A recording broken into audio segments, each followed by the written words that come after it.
tinuring ko na siya na anak. Tinuring ko na siyang pangatlo.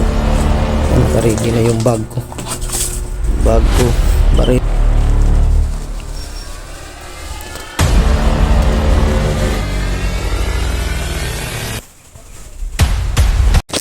Yun mga idol, isang mapagpalang araw sa lahat.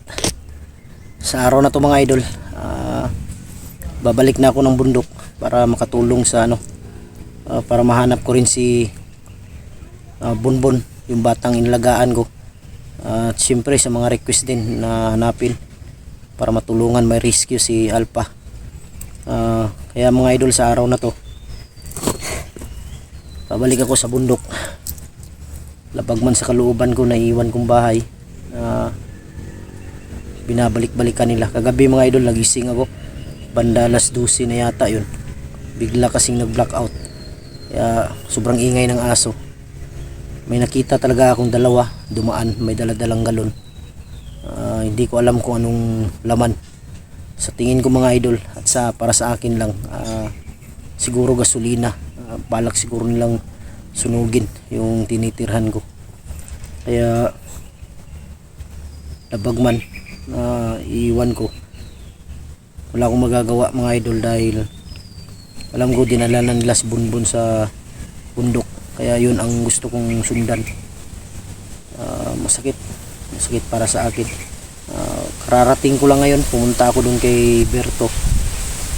Galit na galit si Berto sa nangyari sa akin sa paglusok dito. Gusto niyang sumama pero pinigilan ko. At nakiusap din yung asawa niya na wag ka munang sumama dahil hindi ka pa magaling.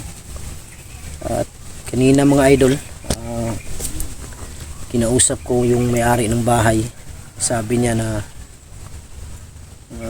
tatawagan daw niya ako kung may mapansin siyang kakaiba.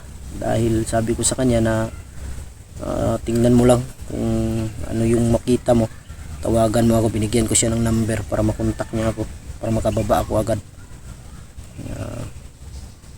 Sabi niya wag mo na lang ako kunan ng kamera dahil ayaw kong malagay sa alanganin yung aking buhay. Pero bago ako pupunta mga idol, bago ako akyat dun sa bundok sa location, dadaan muna ako kay Lolo ni Bonbon, para malaman niya yung nangyari sa kanyang apo. Pero alam ko na alam na ng lolo ni Bonbon na nabihag siya, dahil makikita niya na may mangyayari. Kaya mas din nadaanan ko para malaman din ng matanda baka ano pang masabi sa akin. Kaya bago ako didiretso sa location, yun, wala akong maayos na tulog kagabi. Pagkatapos ko mag-video, mag-upcam, mga alas 4 na madaling araw ako nakatulog, nakabalik ng tulog. Mabuti na lang may dumating na mga tanod kagabi. 8 sila. Salamat ako dahil marami sila. Ayun, pinakapi ko sila, napasok ko dito sa bahay, nagkapi kami, nagkwentuhan sa mga pangyayari. Sabi nila na gabi-gabi daw pupuntahan nila itong bahay, at naka-report na rin ito sa istasyon. Kaya sabi ng may-ari kung may mapansin siya, tawagan daw niya yung yung istasyon para malaman, para mapuntahan agad dito. At sabi ko rin sa kanya, tawagan mo ako para may update ako dito sa bahay,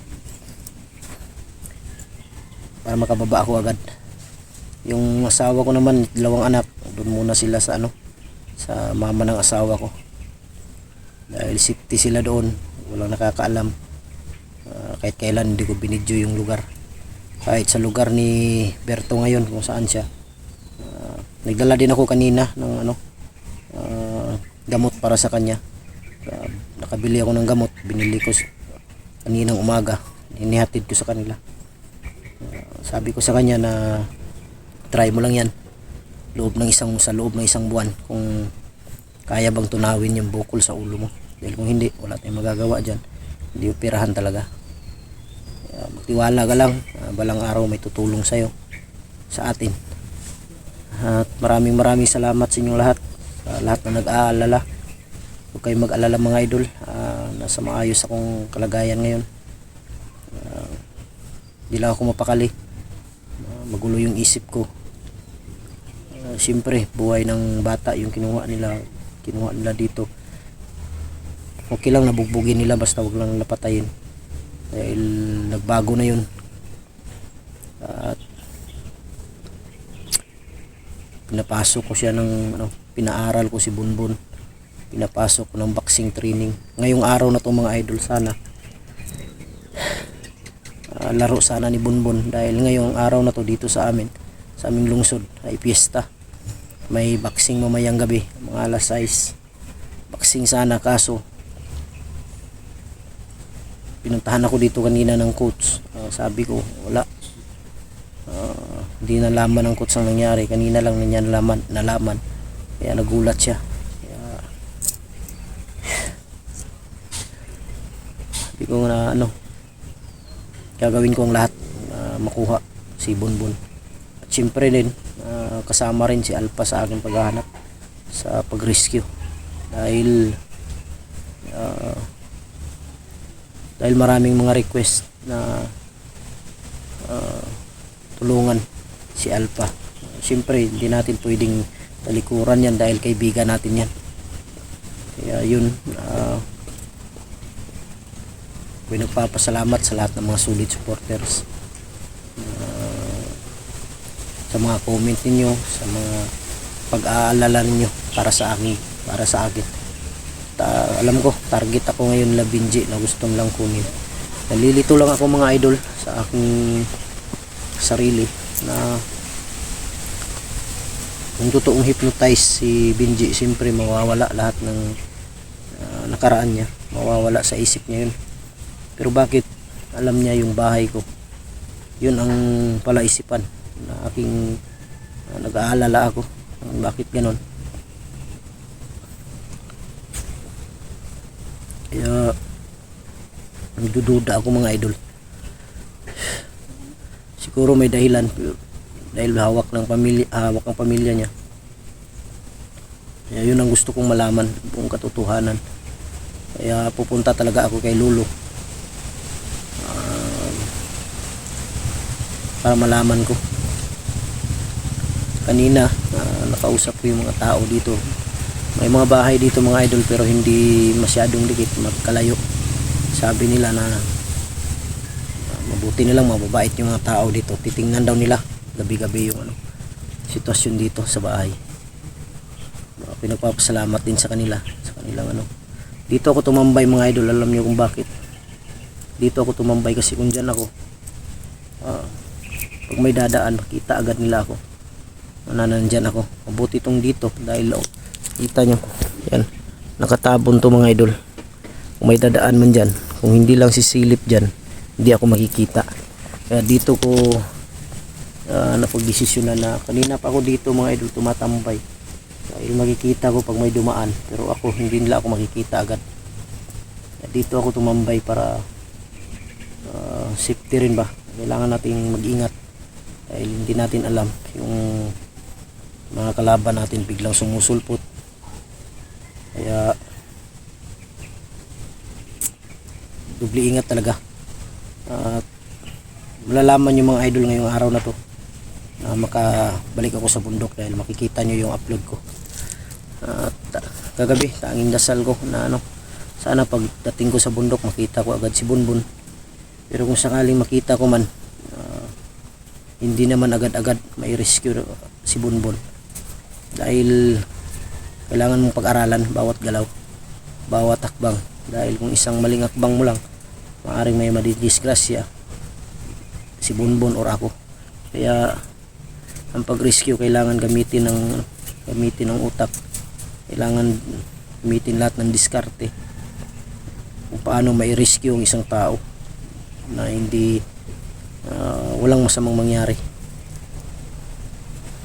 Pero kung makahanap ka na ng tiyempo, timing na kailangan mo na talaga, dahil yun na ang pagkakataon na i-rescue mo, may rescue mo yan. Kaya basta mga idol,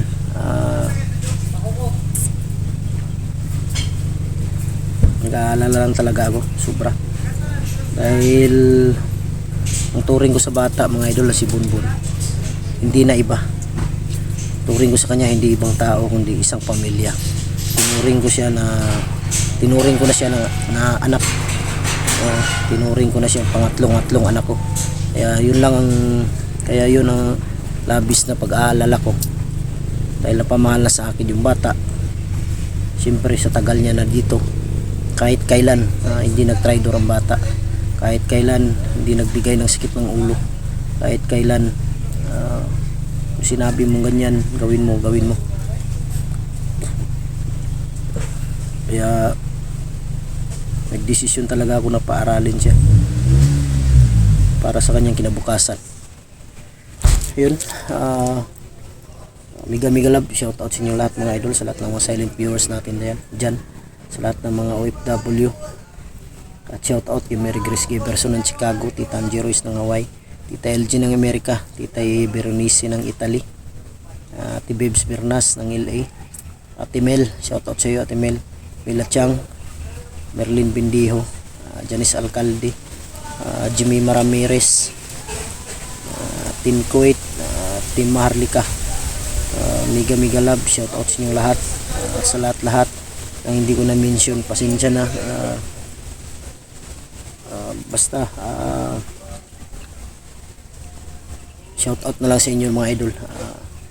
Hindi ko man kayo na i-shout out, nandito pa rin kayo sa aking puso, kasama kayo sa aking mission, kasama kayo sa laban, na kayo po yung nagbibigay lakas sa aming mga hunter na makikipaglaban. Siyempre unang-una yung Panginoon, pamilya, kayo, dahil kung hindi sa inyo, hindi dahil sa inyo mga idol, wala rin ako dito ngayon sa aking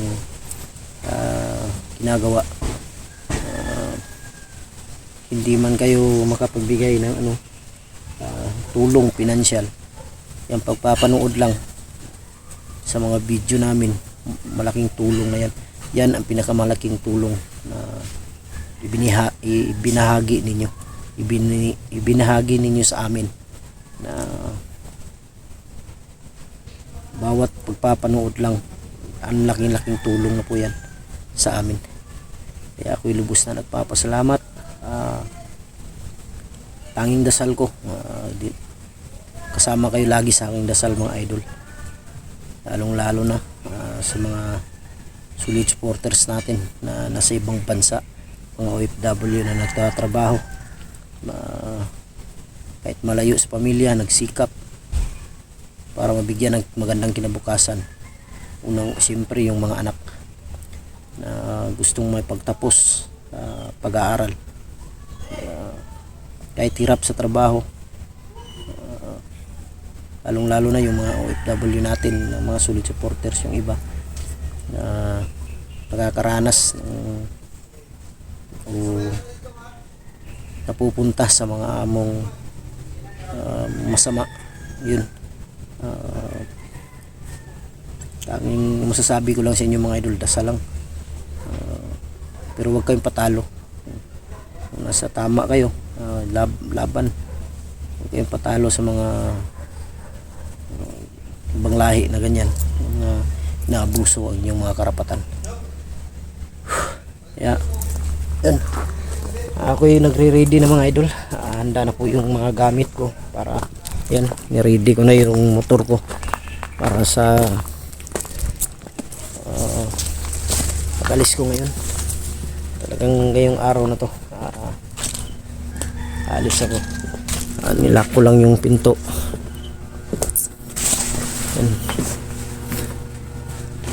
Yan, naka-ready na yung bag ko, baril. Yan, ready na.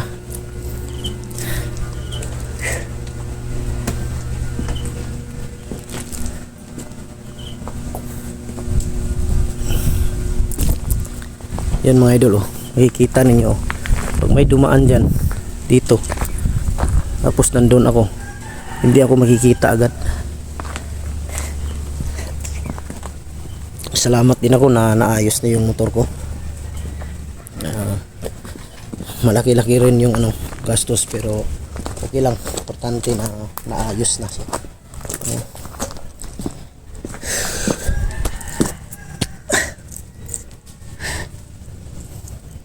Yun mga idol, hanggang dito lang siguro yung video natin. Update lang ako sa kalagayan ko ngayon dito sa amin, sa sitwasyon na to. Hindi na ako magtatagal, muna ako, tawagan ko muna saglit ulit yung asawa ko para sabihin sa kanya na paalis na ako. Maraming salamat. God bless ating lahat. I love you all.